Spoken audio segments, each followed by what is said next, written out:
사랑하는 주님, 죄악 가운데 이뤄져 있었던 불쌍한 저희들을 주께서 말로 다 할 수 없는 귀한 사랑으로 먼저 사랑하시고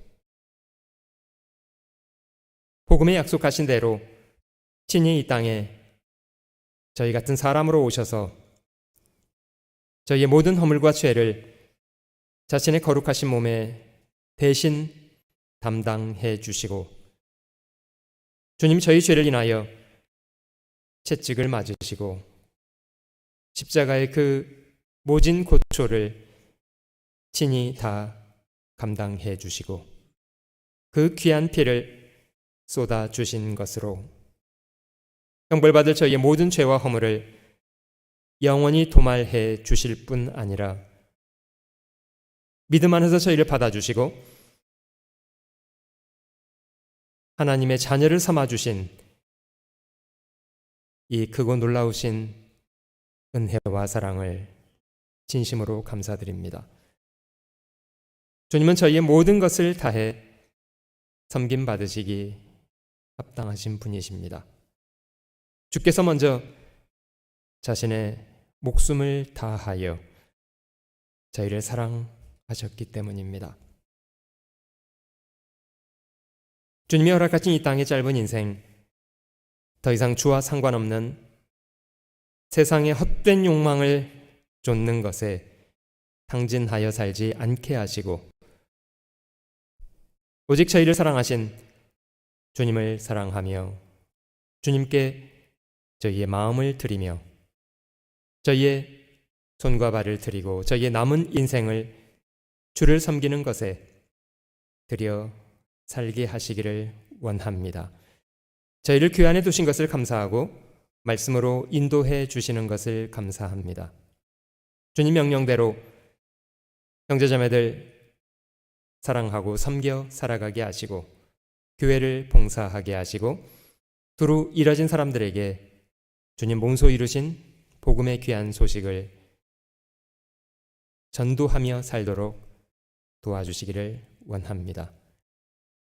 저희 모든 사람들 영육 간에 강건케 해 주시고 부탁하신 일을 능히 잘 감당토록 늘 도와주시옵소서.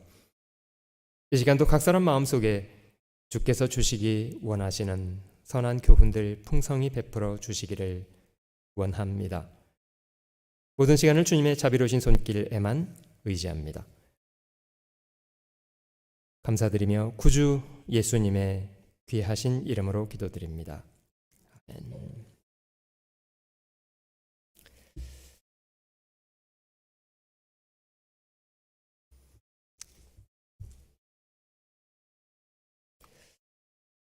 잠언에 있는 말씀에는 대저 그 마음의 생각이 어떠하면 그 위인도 그러하다. 여러분, 저희 마음과 생각은 서로 연결되어 있고요. 저희 마음이 주로 어떤 생각을 하는가가 결국 그것이 그 사람의 인생입니다. 저희는 더 중요하고 더 먼저 해야 될 것을 분별할 수 있어야 합니다. 요한복음 12장에 제가 읽어드린 이 내용은 주님이 십자가 죽으시기 한 주 전의 사건을 기록하고 있습니다. 주님은 예견된 대로 구약성경에 그렇게 되리라고 한 대로 십자가의 죽음을 앞두고 대단히 무거운 마음으로 한 걸음 한 걸음 십자가 앞으로 나아가고 계셨습니다. 실제로 주님은 여러 차례 제자들에게 자신의 죽음에 대해서 직접적인 언급을 하지 않았습니까? 인자가 예루살렘에 올라가면 대제사장들과 장로들에게 버림을 받고 배척을 당하고 죽임을 당하게 될 거다. 십자가에 죽으시고 3일 만에 부활하시게 될 것이라는 사실을 공개적으로 제자들에게 직접적으로 여러 차례 반복적으로 말씀을 하셨습니다. 제자들이 그걸 이해하고 받아들였습니까? 안타깝지만 제자들은 그걸 이해하지 못했습니다. 가장 가까이 하셨던 12 제자들조차도 주님의 그런 마음의 부담감에 대해서는 전혀 헤아리지 못하고 있었습니다. 대단히 감사한 것은 주님의 12 제자도 아니고 남자도 아닌 한 여자가 주님의 죽음을 분명히 이해했고 가장 고귀한 준비를 해서 그의 죽음을 전심으로 응원했는데 그 사람은 베다니의 나사로의 누이 동생이었던 마리아란 하는 여자였습니다. 이 성경에는 마리아가 300데나리온 가치가 되는, 여러분 데나리온은 저희가 이해합니다마는 남자가 포도원에 들어가서 하루 종일 수고와 더위를 견디어내면 대가로 얻는 것이 한 데나리온 정도라고 하고요. 300데나리온이라는 가치는 그런 사람의 1년 연봉에 해당하는 그런 돈입니다. 대단히 큰 금액의 돈입니다. 아마 여자의 몸으로 그 정도의 돈을 모았다는 것도 가상하고요. 마리아는 그런 가치가 있는 옥합을 준비해서 아낌없이 그 전체를 주님께 쏟아 부었습니다. 마태복음, 마가복음에도 이 사건을 기록하고 있습니다마는 제자들은 이 마리아가 왜 이렇게 하는지에 대해서 전혀 이해하지 못했고요. 오히려 분을 내었다고 기록했습니다. 어째서 이 귀한 것을 허비하느뇨? 허비라고. 여기는 그 사람이 가룟 유다였다고 정확하게 언급을 했는데요. 이 향유를 어찌하여 300데나리온에 팔아서 가난한 자들에게 주지 아니하였느냐? 사실 이거는 칭찬하는 말이 아니고요. 책망을 하는 말입니다. 꾸짖고 책망하는 말을 했습니다.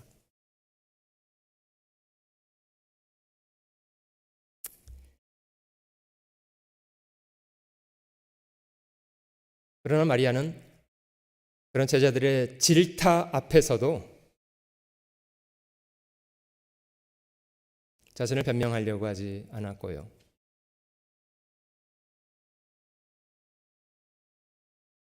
내가 이런 일 하는 이유 당신들 이해하기나 해?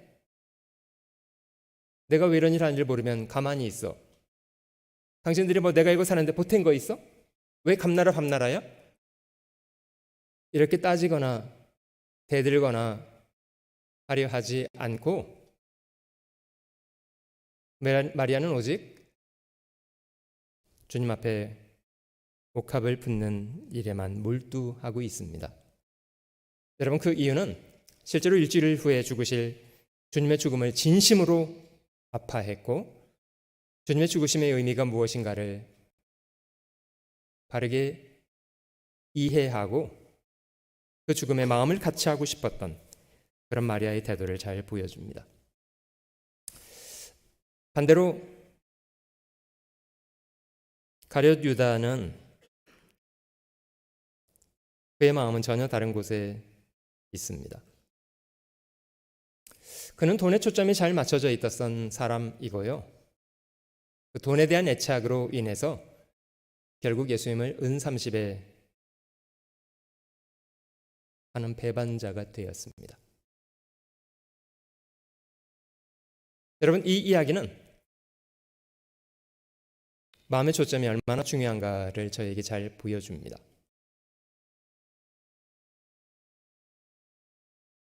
인생을 살면서 저희는 정말 주목해야 될 것을 주목해야만 합니다. 여러분, 저희가 운전을 하고 있다면 다른 것을 두루 관찰할 것이 아니라 자신 앞에 펼쳐져 있는 상황을 집중해야 합니다. 그러지 않습니까? 운전하는 사람이 집중하지 않는다면 그 사람은 사고를 내게 될 것입니다. 어려운 사람과 대화를 하고 있다면 집중해야 합니다. 저희가 직원으로서 사장님과 대화를 나누고 있다면 사장의 의도에 대해서 집중해야 마땅하지 않습니까? 무엇을 바라시는지, 무엇을 원하시는지 잘 헤아리려고 해야 합니다. 여러분, 생명을 다루는 사람이라면, 심각한 수술을 하고 있는 의사라면, 혹은 사람을 살리는 파이어파이터라면, 인명구조반이라면 적어도 자신이 그 일을 하고 있는 동안에는 마음을 다해야 하는 것이 마땅치 않습니까? 집중해야 합니다. 그런데 저희 마음은 참 이상하게도 정말 집중해야 될 것은 잘 집중하지 못하고요. 초점을 잃어버린 채로도 많이 살아갑니다. 최근에 제가 식당에서 함께 식상을 하던 중에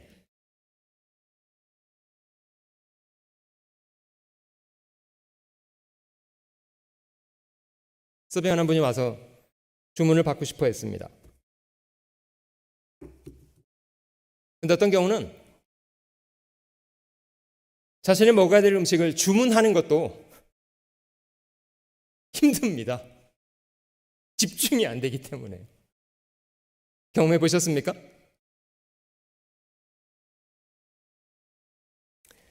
여러분, 성경이 죄라는 것을 이렇게 정의하는데요. 그 시편 78편에 있는 말씀에 여기 속이는 활이라는 말이 있습니다. 속이는 활. 여러분, 전쟁터에서 활을 당겨서 쏘는 것은 무엇을 위함입니까? 적을 맞추기 위한 것이 아닌가요? 근데 분명히 활을 쐈는데 적을 맞추지 못했다면 목적을 다하지 못하는 활이 되어버렸습니다. 이런 걸 이제 속이는 활이라고 하고 성경은 죄에 대해서 이렇게 정의합니다. 헬라 말로는 하마르티아라고 말하고 히브리 말로는 하타트 이렇게 말하는데요. 그 목적을 이루지 못하다, 목적에서 비껴가다, 목적에서 벗어나다 이런 거를 죄라고 말합니다. 여러분, 저희가 주파수를 맞추지 못한다면 어떻게 라디오 원하는 방송을 들을 수 있겠습니까?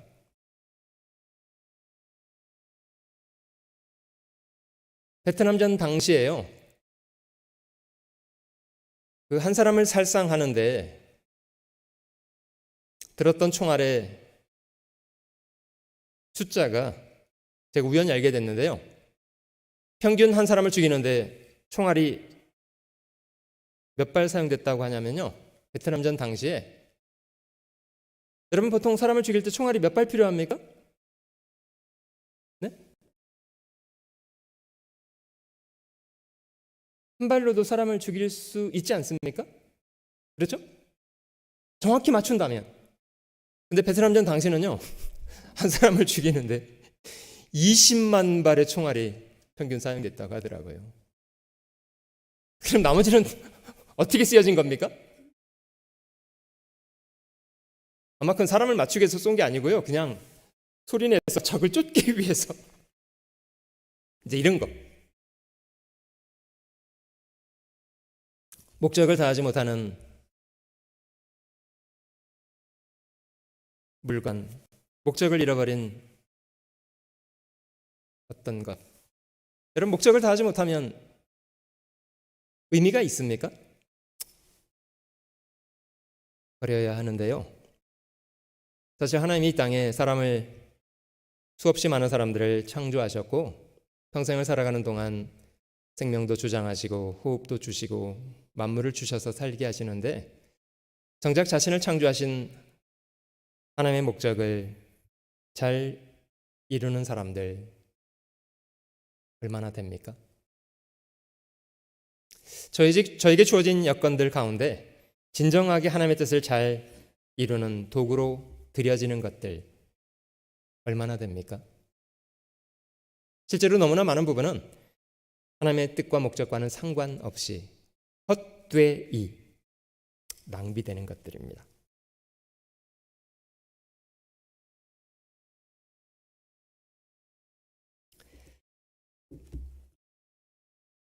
사람이 어리석어질수록 엉뚱한 것에 지나치게 분주하고 산만하답니다. 무엇이 더 중요한지 덜 중요한지 전혀 구분치 못하고요. 여러분, 잘 훈련된 사람일수록 무엇이 문제인지를 빨리 파악해내고 그리고 문제를 정확하게 해결해냅니다. 근데 미숙한 사람일수록 문제는 뭐가 문제인지를 모릅니다. 어떻게 해결해야 되는 것도 잘 모르고요.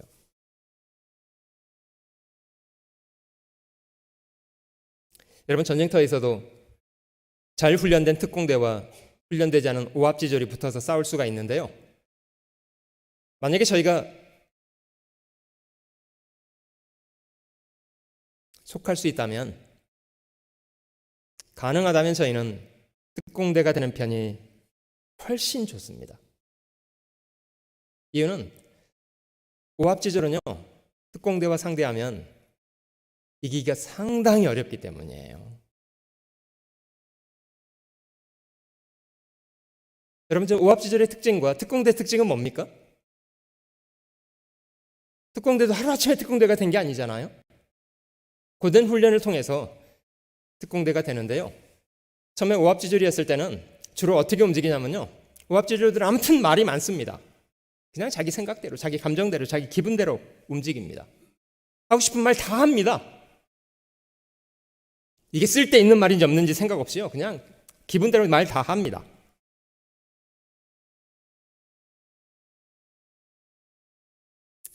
그런 여러 사람이 모여 있어도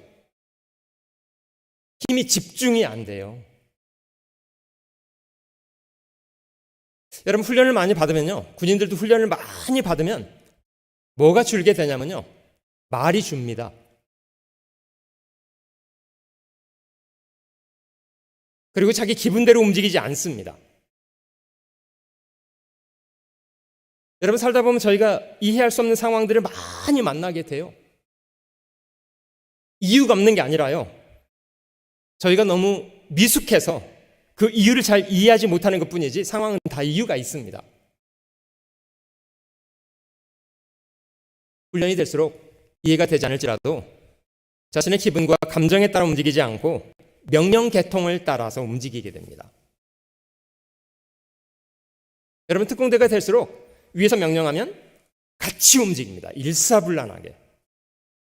그러면 힘이 한 곳으로 집중되고요, 그런 특공대는 훨씬 월등한 사람들을 무찌를 수 있습니다. 이스라엘 사람들이 40년 광야에서 고된 훈련을 했는데요, 40년간을 매일 훈련했습니다. 매일 아침 만나를 거두면서.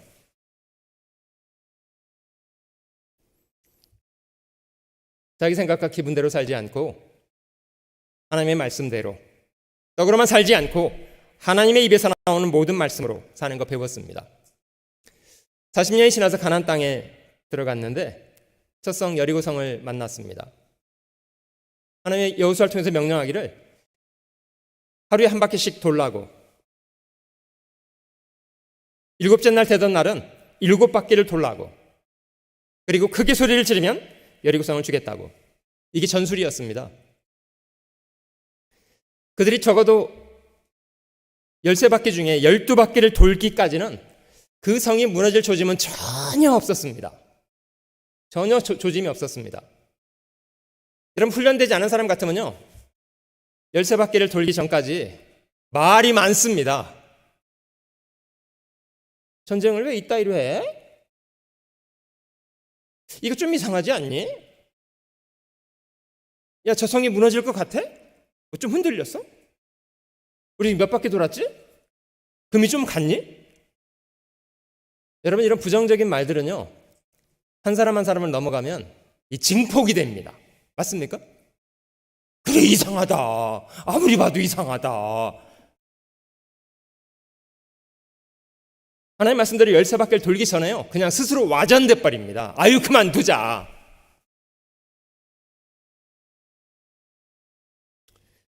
그래서 하나님이 여호수아를 통해서 그들에게 명령하시기를 아무 말도 입 밖에 내지 말 것, 아무 말도 들리지 말 것.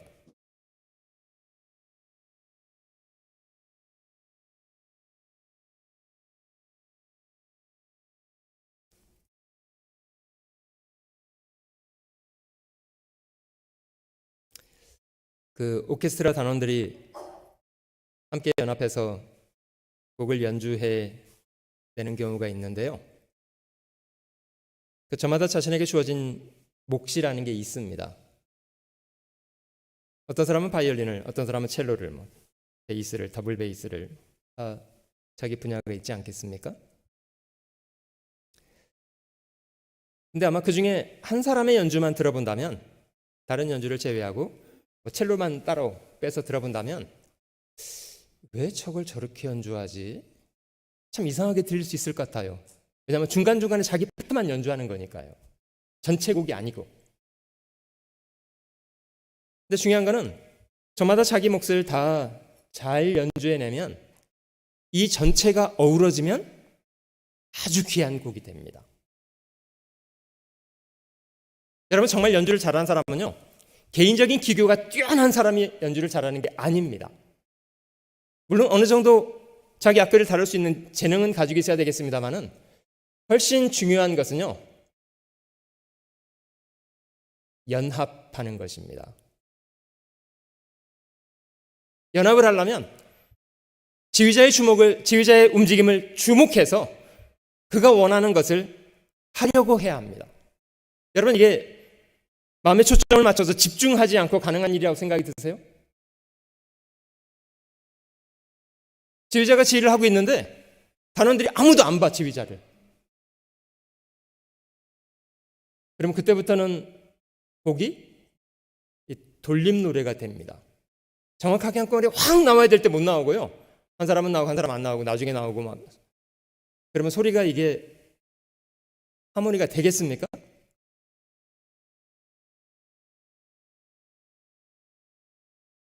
오케스트라 단원들은요, 연주할 때 정말 마음을 다합니다. 온통 촉각을 지휘자에게 맞춥니다.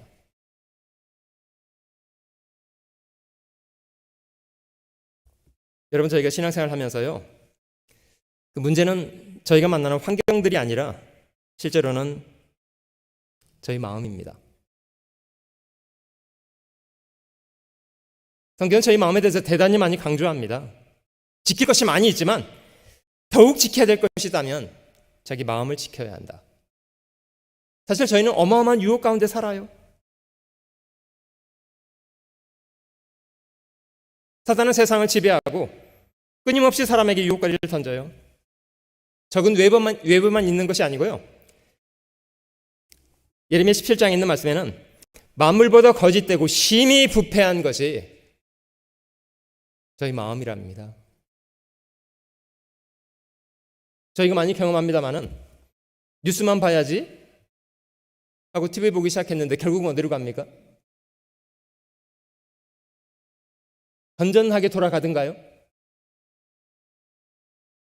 아니요, 저희는 그렇게 건전하지 않아요.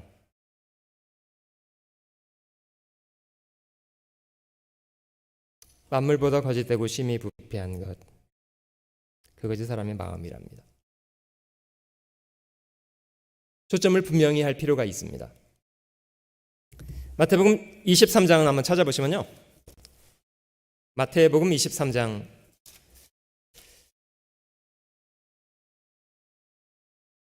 마태복음 5장에는 주님께서 8가지 복을 말씀하셨는데요, 심령이 가난한 사람이 복이 있다, 복음을 위해서 핍박받는 사람이 복이 있다 까지 8가지 복을 말씀하셨는데, 마태복음 23장에 바리새인과 서기관들을 꾸짖으시면서는 8번 화 있을진저를 말씀하셨습니다. 여러분, 예수님 당시 바리새인들, 서기관들은 무신론자들 아닙니다. 근데 주님은 그들에게 화 있을진저를 8번이나 말씀하셨습니다. 그들은 어떤 문제를 갖고 있었냐면요, 가장 중요하게는 마음의 초점이 흐려져 있었습니다. 더 중요하고 덜 중요한 것에 대한 분별을 하지 못했습니다. 무분별했다는 것.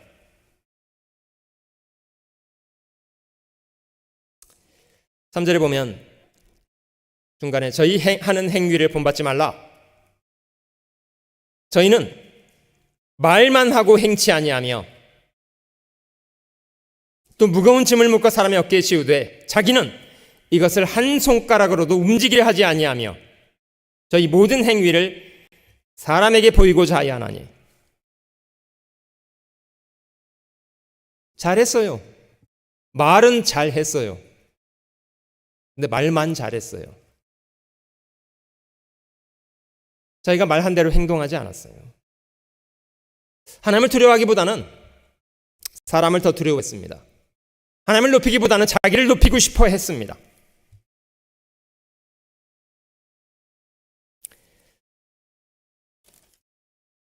그들의 가장 큰 문제는요, 더 중요한 것, 덜 중요한 것을 분별하지 못했습니다. 그래서 주님은 그들을 소경된 인도자라고, 소경이라는 건 보지 못하는 사람을 말합니다. 보지 못한다는 것은 분별하지 못한다는 걸 말하는 거예요. 23장 16절, 화 있을진저 소경된 인도자여, 너희가 말하되 누구든지 성전으로 맹세하면 아무 일 없거니와 성전의 금으로 맹세하면 지킬질 않은도다. 우맹이요 소경들이여, 어느 것이 크뇨? 그 금이냐 금을 거룩하게 하는 성전이냐. 여러분, 뭐가 더 중요한 겁니까? 더 중요하고 덜 중요한 것이 있지 않아요? 전혀 분별 못하는 거예요. 23절, 화 있을진저 외식하는 서기관들과 바리새인들이여, 너희가 박하와 회양과 근처에 11조를 드리되, 샐러드 한 접시를 대접받아도요, 앉아서 일일이 가격을 세요. 11조를 드리려고. 근처에 11조를 드리되 율법에 더 중요한 바 의와 인과신은 버렸도다. 더 중요한 건 내다 버려요. 덜 중요한 거는 고집해요. 24절, 소경된 인도자여, 하루살이는 걸러내고 약대는 삼키는도다.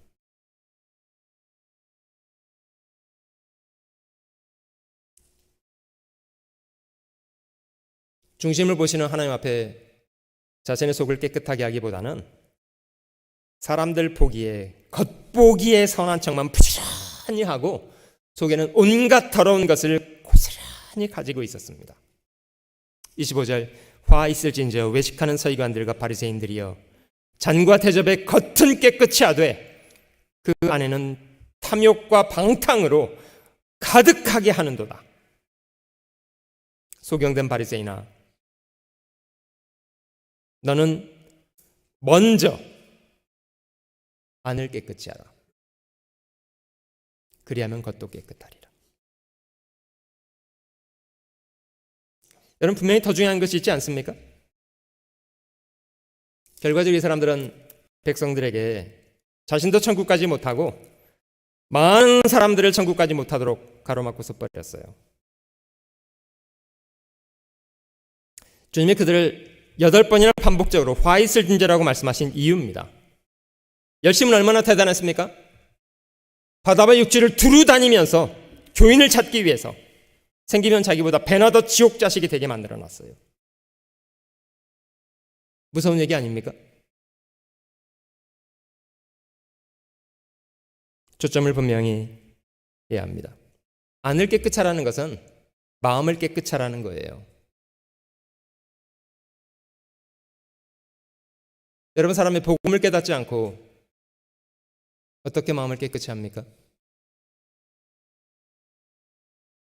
복음 없이 인간이 어떻게 스스로 죄를 정리할 수 있습니까?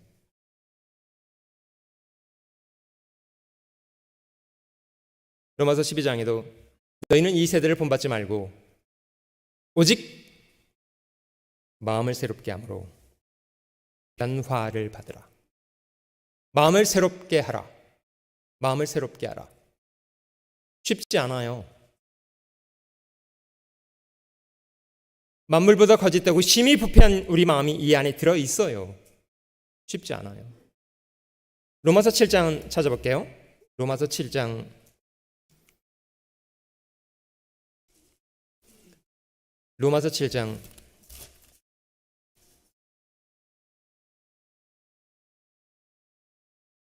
18절, 신약성경 249페이지 7장 18절.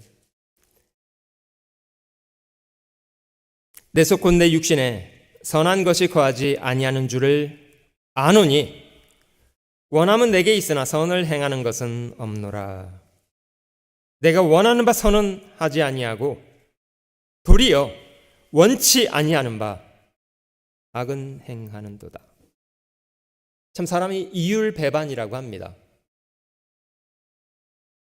말은 이쪽으로 가야 돼 라고 말을 하면서 실제 자기 몸은 뒤로 가고 있대. 이쪽으로 가야 돼.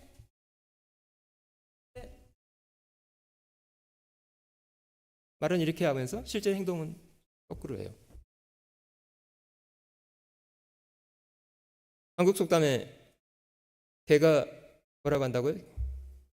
자기는 옆으로 이렇게 가면서 자기 자식한테는 똑바로 묶어라, 옆걸음질 치고 있어.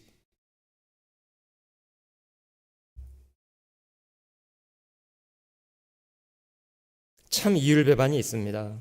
로마서 8장 7절 8절 6절부터 제가 읽어볼게요. 육신의 생각은 사망이요 영의 생각은 생명과 평안이니라. 육신의 생각은 하나님과 원수가 되나니 이는 하나님의 법에 굴복치 아니할 뿐 아니라 할 수도 없으니라.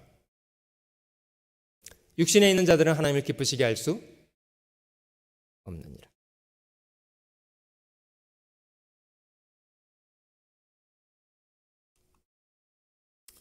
그래서 저희가 본성적인 약점을 가지고 있다는 것에 대해서는 잘 알고 있어야 합니다.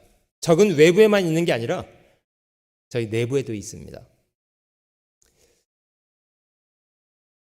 사단이 사람을 넘어뜨리기 위해서 유혹하는 도구들이라고 하는데요. 이는 세상에 있는 모든 것이 육신의 정욕, 안목의 정욕, 이생의 자랑,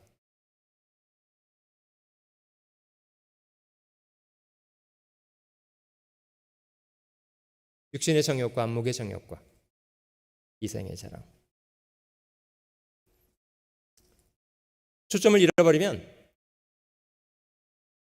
마음이 둔해집니다. 여러분들 사진도 초점이 잘 맞은 사진은 보기가 참 좋아요. 근데 사람은 가운데 서 있는데 초점은 뒤에 맞춰져 있으면요, 가운데 서 있는 사람은 흐리멍텅해요. 초점을 잃어버려서요. 주님은 저에게 조심할 것을 부탁합니다. 누가복음 21장에 스스로 조심해야 한다. 그렇지 않으면 방탕함과 술 취함과 생활의 염려로 마음이 둔해져요.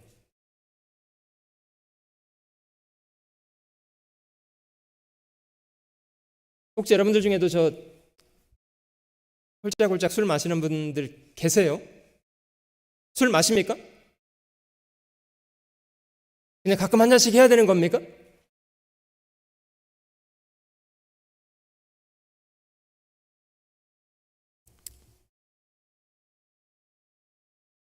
술 취함과 방탕함,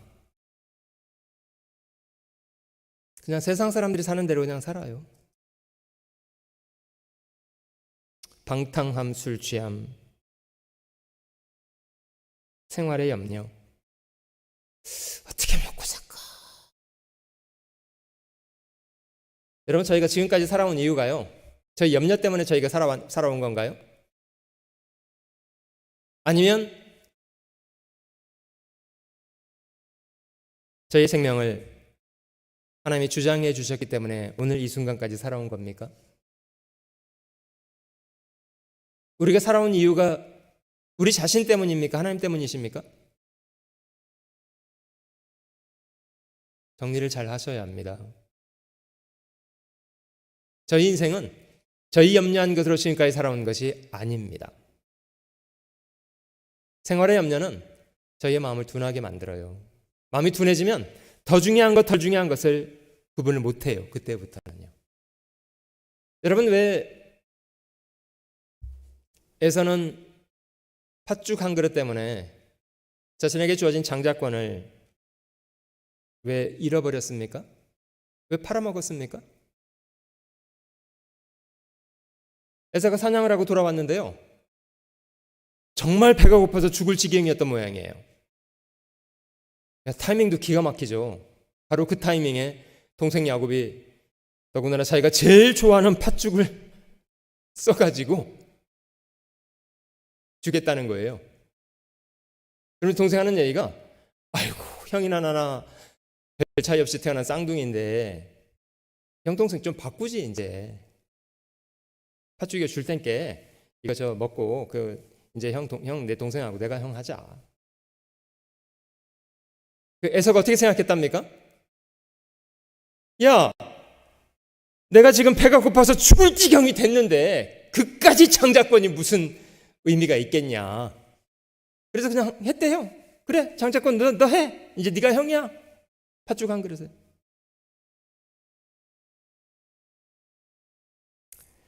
한 그릇 식물을 위해서 장자의 명분을 팔아버린 에서처럼 망령된 자가 있을까 두렵다. 여러분, 예수님은 40일간 줄이셨는데 사단이 와서 네가 하나님의 아들이거든 돌덩이를 들어서 떡이 되게 해서 먹으라. 40일간 줄여서 죽을 지경이 됐으면 수단 방법을 동원해서라도 살 길을 찾아야 된다고 생각되지 않으세요? 예수님 뭐라고 말씀하셨습니까? 기록되었으되 사람이 떡으로만 살 것이 아니요, 하나님의 입에서 나오는 모든 말씀으로 살 것이라 하였다. 이게 40일 줄이신 분의 입에서 나온 말씀입니다.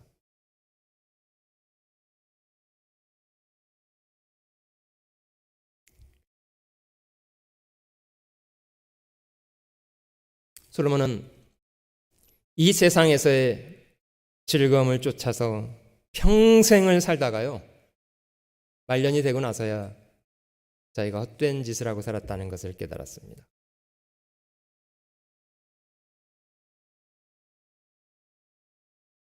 혹시 여러분 중에도 솔로몬이 추구했던 세상적인 성공을 거둬보겠다고 마음의 초점을 두고 부지런히 새벽부터 일하시고 사시는 분들 계십니까? 여러분, 제 말은 오해하지 마셔야 돼요. 성실하게 일하는 것이 무의미하다는 말이 아닙니다. 마음의 초점이 어디 있는가를 질문 드리는 거예요. 성실하게 일해야 돼요. 무엇을 위해서요? 자기 자신의 성공을 위해서요? 재산을 모으고 유명한 사람이 되고 이것을 위해서입니까? 돈을 사랑했던 가룟 유다는 결국 은 30에 주님을 팔았어요. 여러분, 저희 인생은 참 이상하지만요, 저희 마음의 초점대로 되는 것 같아요. 사람은 자신의 마음에 초점을 맞춘 대로 몰아가거든요.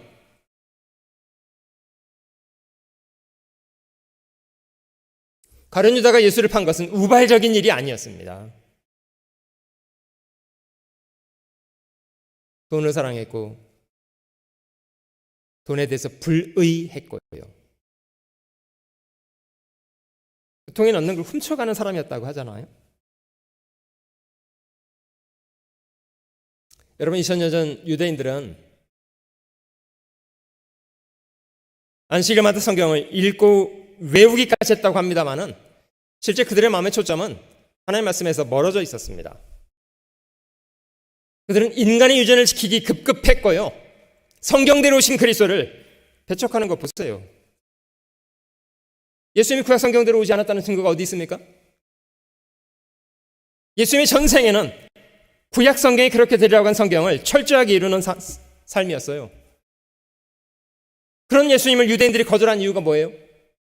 우리에게 법이 있으니 우리 법대로 하면 저가 마땅히 죽어야 할 것은 저칭하남이라고 한다. 그럼 도대체 그 법은 뭐예요?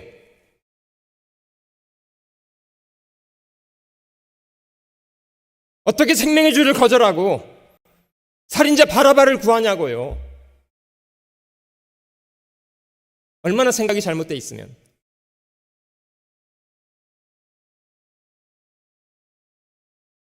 여러분, 참 무섭습니다만은 이거는 남의 이야기만 아니라요, 사실 우리 이야기이기도 합니다.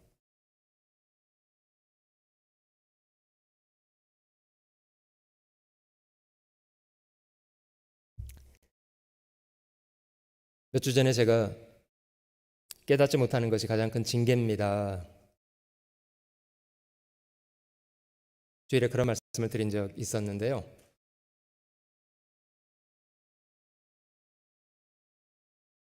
저희도 예수 믿는 사람이라고 성경을 읽으면서 살아가고 있는 사람들 아닙니까? 근데 실제 저희가 보낸 시간에 비해서는 저희가 깨닫는 게 참 둔합니다. 정말 알아야 될 것을 충분히 알지 못하고 있습니다.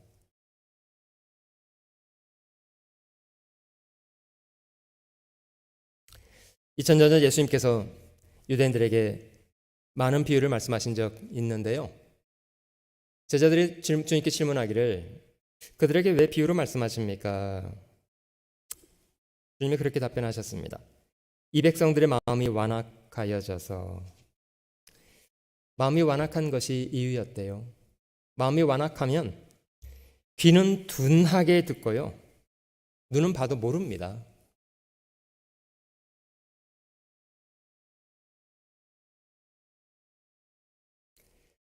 이 백성들의 마음이 완악하여져서 그 귀는 듣기에 둔하고 눈은 감았다.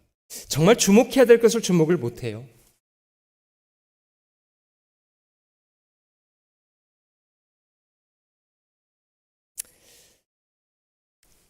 여러분, 저희가 살아가는 시대에 성경에 말씀하신 대로 주님은 다시 이 땅에 오실 텐데요. 재림의 때에 저희는 살고 있다고 믿습니다만은 우리 시대의 특징은 무감각입니다. 감각이 없다는 거. 주님 말씀하신 것처럼 그 옛날 하나님의 세상을 물로 심판하셨던 노아의 때와 주님이 재림하시는 마지막 재림의 때는 두 시대가 닮았어요. 사람들이 먹고 마시고 사고 팔고 심고 집을 짓고 있으면서 홍수가 저희를 다 멸하기까지 뭘 못했답니까? 깨닫지를 못했대요. 인자의 임함도 이와 같으리라.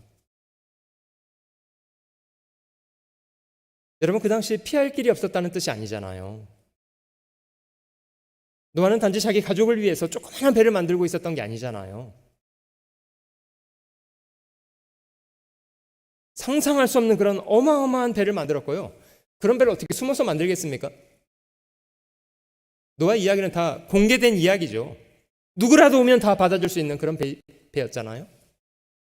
문은 열려 있었고 피할 길이 없었던 것이 아닌데 왜 노아 시대 사람들은 심판을 피하지 못했던 걸까요? 깨닫지를 못했습니다. 하나님의 심판이 다가오고 있었는데 그들의 마음의 초점은 잃어져 있었어요. 정말 자신이 집중해야 될 것을 집중 못했습니다. 에베소서 4장 찾아보겠습니다.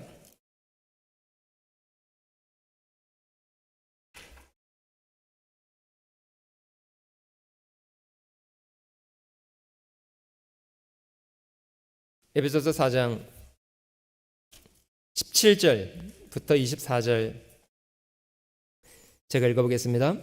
에베소서 4장 17절로 24절입니다. 신약성경 314페이지 에베소서 4장 17절로 24절.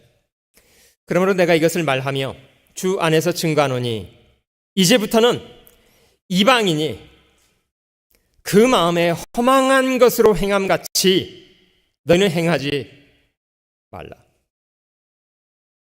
마음에 허망함으로 행하는 것처럼 삶의 목적도 없고 의미도 없고 뭐 될 대로 되라 그래. 뭐 18절 저희 총명이 어두워지고 저희 가운데 있는 무지함과 저희 마음이 굳어짐으로 말미암아 하나님의 생명에서 떠나 있도다. 저희가 감각 없는 자 되어 자신을 방탕에 방임하여 모든 더러운 것을 욕심으로 행하되. 반복적으로 죄를 짓게 되면 마음이 어두워지고요. 고의적인 불순종의 반복은 나중에 감각을 잃어버리게 만듭니다. 될 대로 되라 그래. I don't care. 이렇게 돼버립니다. 20절, 오직 너희는 그리스도를 이같이 배우지 아니하였느니라. 진리가 예수 안에 있는 것 같이 너희가 과연 그에게서 듣고 또한 그 안에서 가르침을 받았을진데 너희는 유혹의 욕심을 따라 썩어져가는 구습을 좇는 옛사람을 벗어버리고 오직 심령으로 새롭게 되어 하나님을 따라 의와 진리의 거룩함으로 지으심을 받은 새 사람을 입으라. 오직 심령으로 새롭게 되라.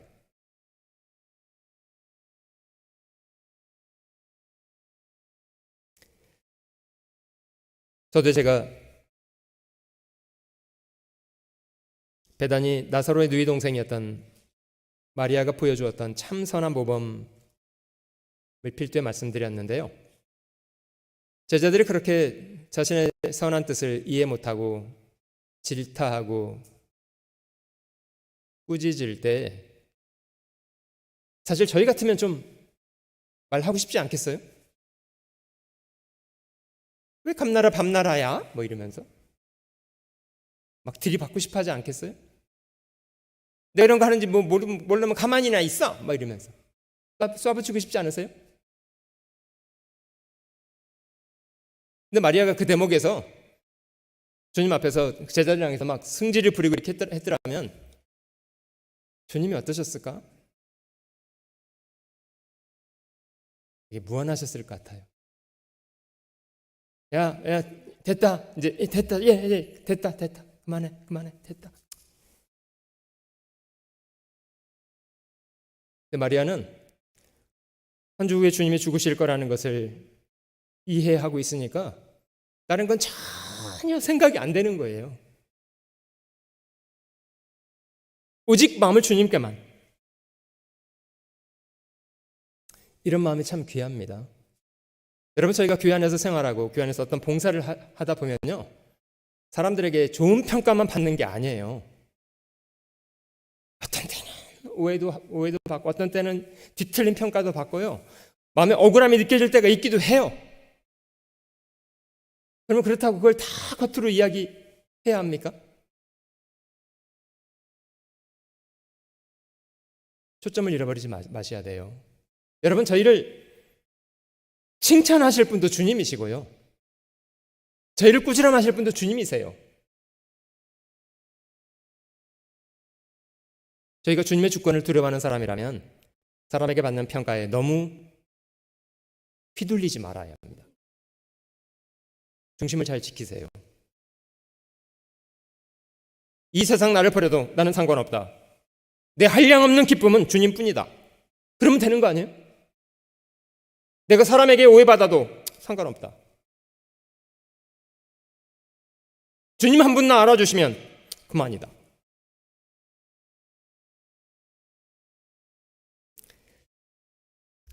사도 바울이 그런 고백했는데요, 사도 바울은 정말 복음 안에서 엄청난 일을 한 사람입니다. 근데 바울은 마음의 초점을 이렇게 이야기했습니다. 나에게 한 가지 일이 남아있다면 내가 그동안 해왔던 일은 잊어버리고 오직 앞에 있는 것을 잡으려고 표대를 향하여 그리스도께서 하나님 위해서 나를 부르신 부름의 상을 향하여 쫓아가는 것이다. 그 한 가지.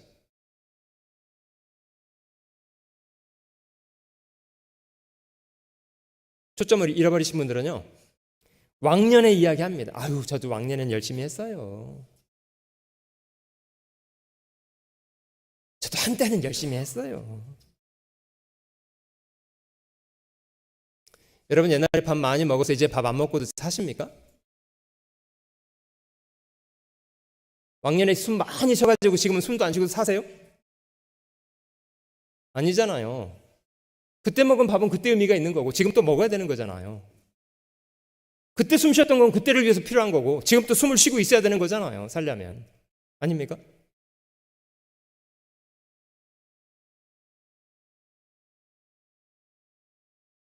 주님이 쟁기를 잡고 뒤를 돌아보는 사람 합당치 않다. 쟁기를 잡고 있다면요, 마음의 초점을 앞에 딱 맞추고 있어야 합니다. 그래야지 실수하지 않아요. 제가 수영관 가서 잔디를 깎아보니까요, 잔디를 깎다 보면 잠깐 이렇게 초점을 잃어버리면 뒤에 잘못 깎은 부분이 있어요. 그래서 저거 잘못됐네라고 하는 동안에도 계속 잘못됩니다. 어떻게 해야 됩니까? 어쩌라고 지나갔는데. 잘못된 건 잘못된 거예요. 쟁기를 잡고 있는 사람은 앞만 보고 가는 거예요. 그래야 됩니다.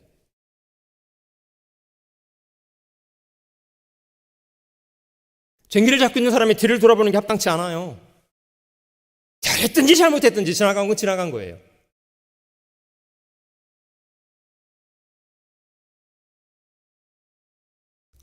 잘못한 것에 대해서 교훈을 받았다면 회개하고 앞으로 그러지 말 일이지. 저거 잘못됐네 하면서 계속 잘못하면 어떻게 해.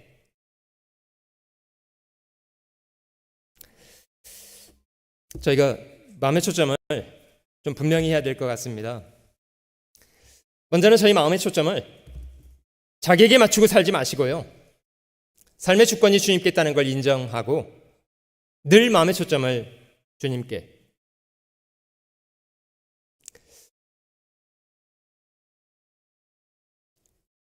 이게 마태복음 화면이 안 나타나는데? 나오셨습니까?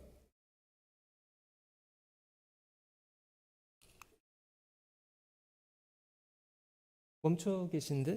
이 화면이랑? 여긴 움직이는데.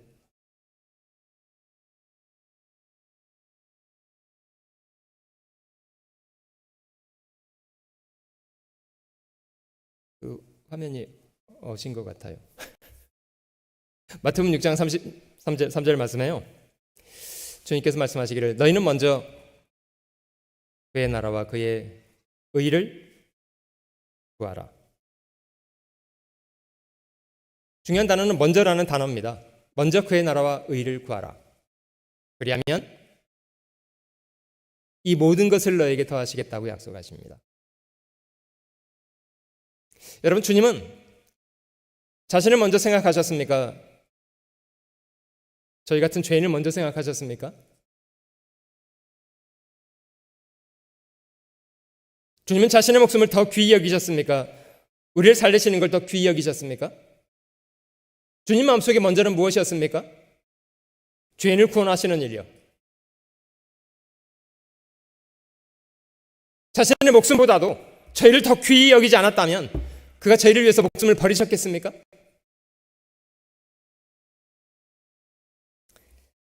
저희가 주님의 그런 고귀한 희생으로 구원을 받은 사람들이 되었다면 먼저 주님의 일을 구하는 것이 왜 마땅하지 않습니까?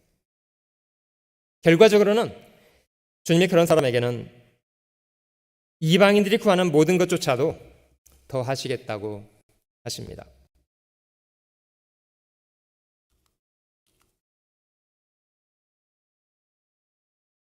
먼저 그의 나라와 의를 구하라. 고린도전서 10장에 있는 말씀인데요, 그러즉 너희가 먹든지 마시든지 무엇을 하든지 다 하나님의 영광을 위하여. 사실 먹고 마시는 것은 별로 중요한 일이 아니라고 생각됩니다. 그러나 먹고 마시는 것조차도 하나님께 영광이 될 때가 있고 안 될 때가 있습니다. 그리스도인들이 술 마시고 방탕하고 이게 어떻게 하나님의 영광을 위한 일이겠냐고요. 아닌 것은 아니라고 해야 합니다.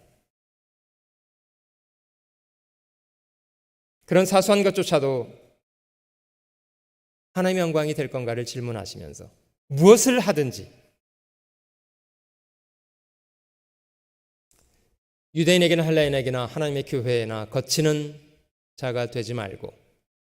33절 보이십니까? 같이 한번 읽어보실게요.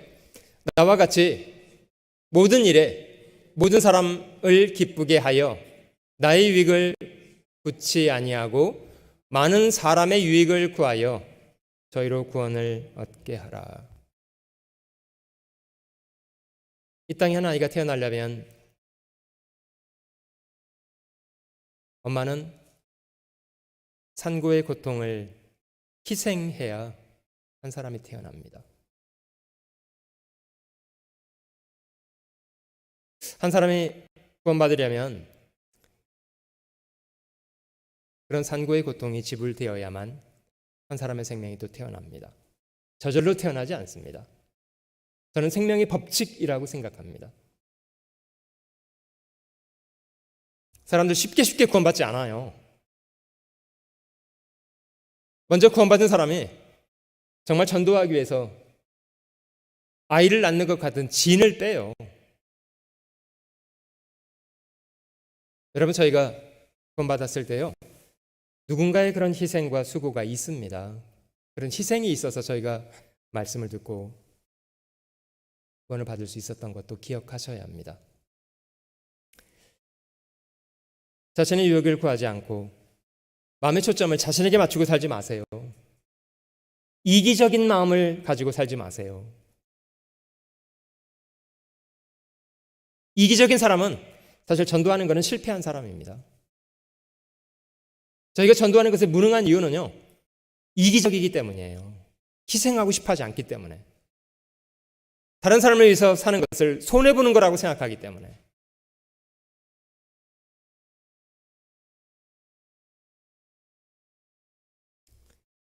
저희 부모가 그런 사람이었다면 저희가 어떻게 세상에 나왔겠냐고요.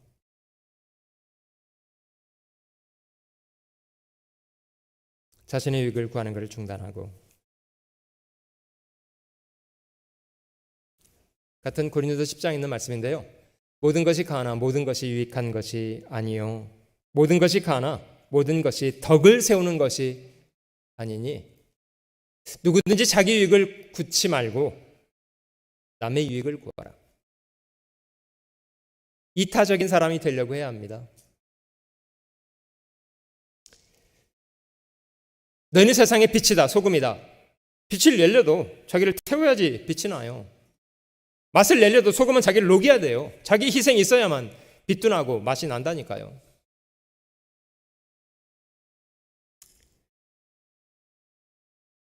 마태복음 25장에 주님이 재림하실 때에 벌어지게 될 일을 세 가지로 설명하셨던 중에요, 마치 목자가 와서 양과 염소를 구분해 내는 것처럼 주님이 재림하시게 되면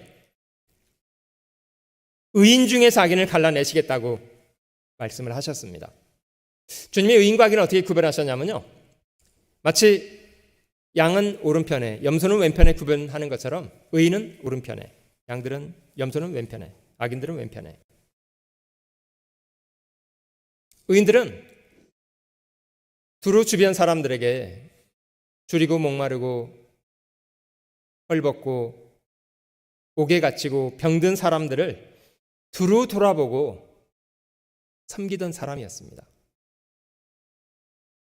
주님 말씀하시기를 너는 내가 줄일 때 먹을 걸 주고 목마를 때 마시었고 병들거나 옥에 갇힐 때 돌아보았다. 헐벗은 나를 입혔다. 의인들이 말하기를 주님 언제 저희가 그렇게 했었습니까?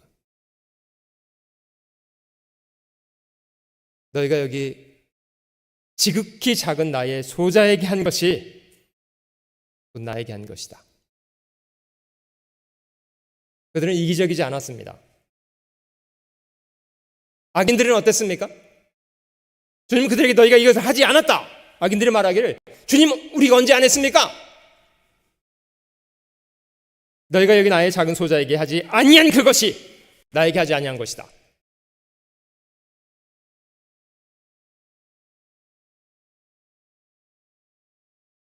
자신보다는 주님의 뜻에, 자신보다는 이웃에게 초점을 맞추고 살아야 합니다. 또 한 가지는 헛된 사람의 가르침 아닌 하나님 말씀에 우리 마음의 초점을 맞춰야 합니다. 조심해야 합니다. 무엇을 듣는가 삼가야 되고 어떻게 들을 것도 삼가해야 합니다.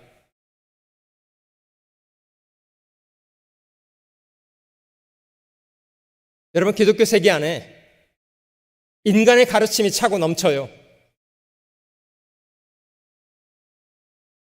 2000년 전 예수를 죽였던 사람들은 하나님을 부정하는 사람들은 아니었습니다. 열심히 앞서선 사람들도 아니었고요.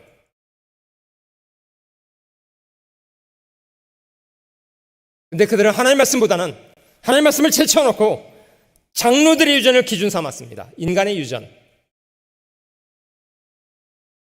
그래서 성경 들으신 예수를 죽이기까지 했어요.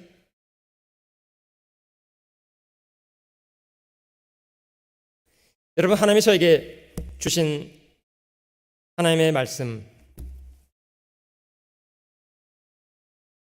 성경입니다. 말씀에서 떠나게 하는 교훈은 거절해야 돼요. 듣지 말아야 합니다. 잠언 19장 27절에 내 아들아, 지식의 말씀에서 떠나게 하는 교훈을 듣지 말지어다. 여러분, 아닌 것은 아니라고 말해야 됩니다. 성경에 대한 분명한 분별력을 갖추고 있어야 합니다. 마태복음 15장에요.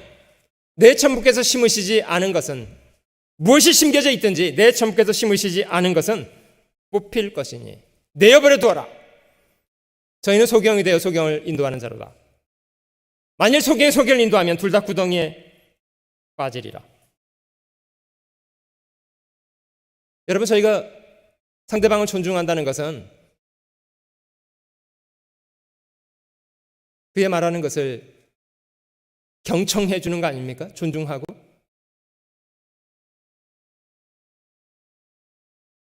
우리가 하나님을 존중한다는 것은 무엇입니까?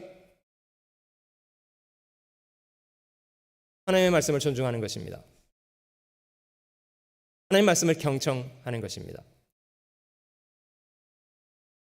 하나님의 말씀을 따르는 것입니다. 마땅히 율법과 증거의 말씀을 좇을지니 그들의 말하는 바가 이 성경 말씀에 맞지 아니하면 결국은 이뤄지게 됩니다. 우리 마음의 초점이 어디에 맞춰져 있는가를 질문해 보시면 좋겠습니다. 사실 저희는 70년, 80년 잠깐 이 땅을 살아가고 있습니다만은 사실 이 땅에 저희 눈에 보이는 것은 지나가는 것들입니다. 저희 자신도 지나가고 있습니다.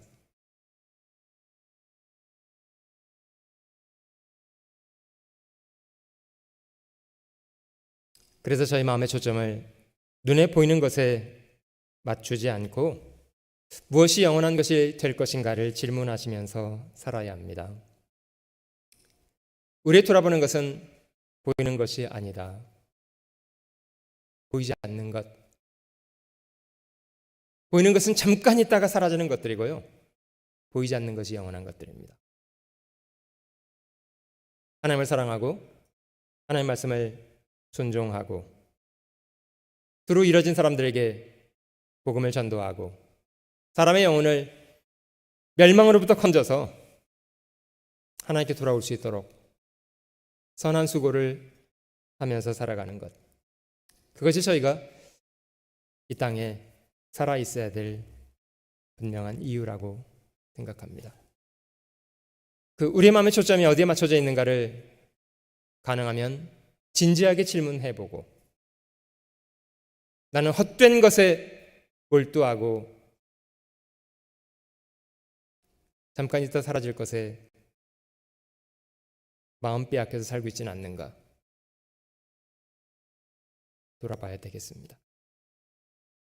같이 기도하시겠습니다. 살아계시는 주 하나님, 저에게 성경을 주신 것을 감사하고 말씀으로 저희 자신을 돌아볼 수 있도록 인도하시는 것을 감사합니다. 저희가 얼마나 험악한 죄악 가운데 있던 사람들이었는가를 잊지 않게 하시고 주님, 저희를 구원하시기 위해서 얼마나 고귀한 희생을 감당하셨는가를 기억하게 하시고 저에게 주어진 소망이 얼마나 귀한 것인지 잘 기억해서 복음의 합당한 사람으로, 주님의 희생 앞에 부끄러움 없는 사람으로 저에게 주어진 짧은 인생의 날 복음과 함께 살아가게 하시기를 원합니다. 교회를 사랑하고 형제자매들 신실하게 섬기며 두루 이뤄져 있는 저희의 이웃들에게 이 복음의 귀한 소식을 잘 전도하며 살아가도록 도와주시옵소서. 함께 해주신 모든 은혜 감사드리며 우리 구주 예수님의 거룩하신 이름으로 기도드립니다.